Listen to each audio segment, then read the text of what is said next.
Bismillahirrahmanirrahim. Assalamu alaikum. Welcome to our channel Knowledge Site Official. I am Azam Mukhtar and today I am going to discuss FGEI EST BPSC 14 paper solution. आज हम pedagogy का complete जो है वो part का solution discuss करेंगे। तो चलिए चलते हैं वीडियो की जानिब। सबसे पहला MCQs, which model of learning combine in person instruction with online or digital components?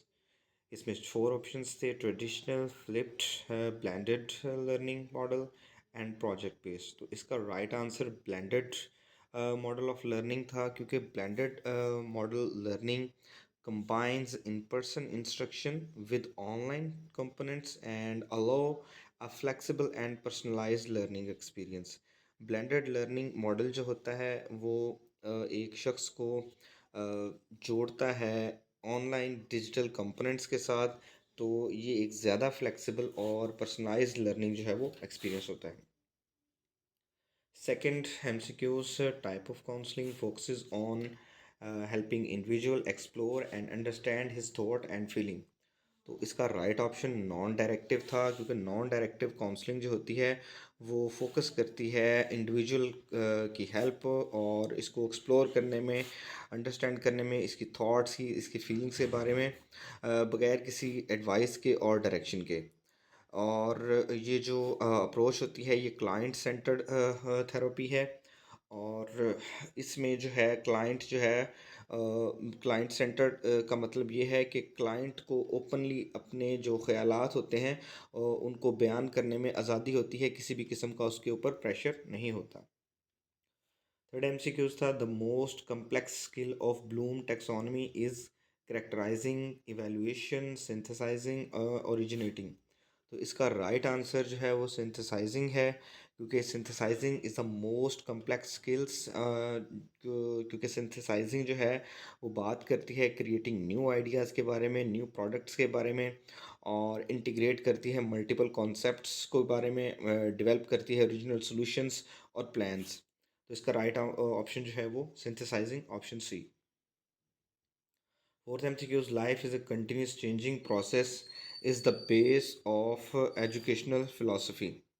तो इसका जो राइट आंसर है वो प्रोग्रेसिविज़म है, क्योंकि प्रोग्रेसिविज़म जो है वो बात करती है चेंजिंग प्रोसेस पे, कंटिन्यूस चेंजिंग प्रोसेस पे बात करती है। ये स्टूडेंट्स सेंटर्ड लर्निंग पे, एक्सपेरिमेंटल लर्निंग पे, हैंड्स ऑन एक्टिविटीज़ पे, और इसका ज़्यादा से ज़्यादा जो इसकी ताकीद होती है वो इंडिविजुअल ग्रोथ और डेवलपमेंट पे होती है।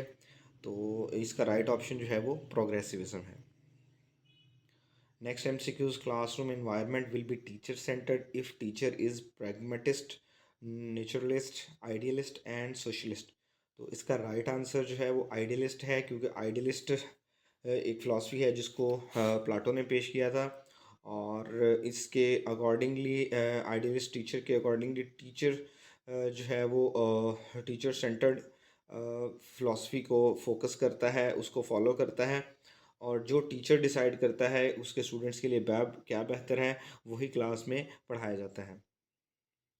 Next MCQs, which assessment method evaluate students learning outcome during the lesson. तो इसमें डायग्नोस्टिक है, फॉर्मेटिव है, समेटिव है, इवेल्यूएटिव है। तो इसमें जो डायग्नोस्टिक है ये बात करती है जब लर्निंग हो रही हो तो उसमें प्रॉब्लम्स को आइडेंटिफाई करना हो, डायग्नोस करना हो, तो डायग्नोस्टिक असेसमेंट को यूज़ करते हैं। फॉर्मेटिव असेसमेंट जो है वो ड्यूरिंग लर्निंग के लिए जो है वो यूज़ की जाती है। तो इसका राइट ऑप्शन फॉर्मेटिव असेसमेंट है। समेटिव जो है वो at the end of the course और at the end of the lesson जो है वो हम उसको डिस्कस करते हैं।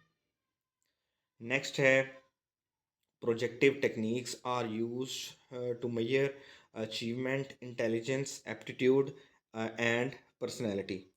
तो इसका जो राइट आंसर है वो पर्सनैलिटी है, क्योंकि प्रोजेक्टिव टेक्निक्स जो है वो यूज़ की जाती हैं पर्सनैलिटी को मेजर करने के लिए, ताकि जो इंडिविजुअल है उसकी थॉट्स और उसकी फीलिंग्स और उसकी जो मोटिवेशन है उसके बारे में जाना जा सके।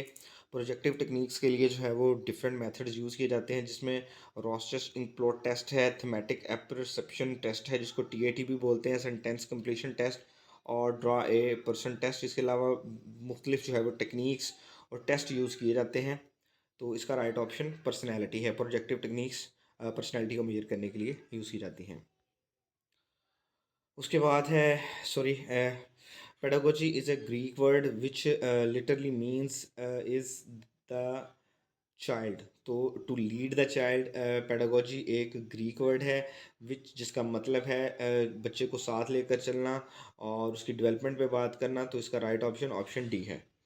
एक एमसीक्यूज यहाँ पे मिस है, उसमें पूछा जाता है कि जो रिलायबिलिटी है वो किस वर्ड पे फोकस करती है। तो इसका राइट ऑप्शन जो है वो कंसिस्टेंसी है, क्योंकि जो रिलायबिलिटी है वो बात करती है consistency in measuring what is intent to measure, consistency across different administrators or raters, consistency across different times or occasions, consistency across different forms or version of the assessment। तो इसका राइट ऑप्शन जो है जो reliability है वो relate करती है word consistency से। Thank you so much for watching this video, and if you like the video, please subscribe to our channel and give your suggestions in the video comment. Thank you so much.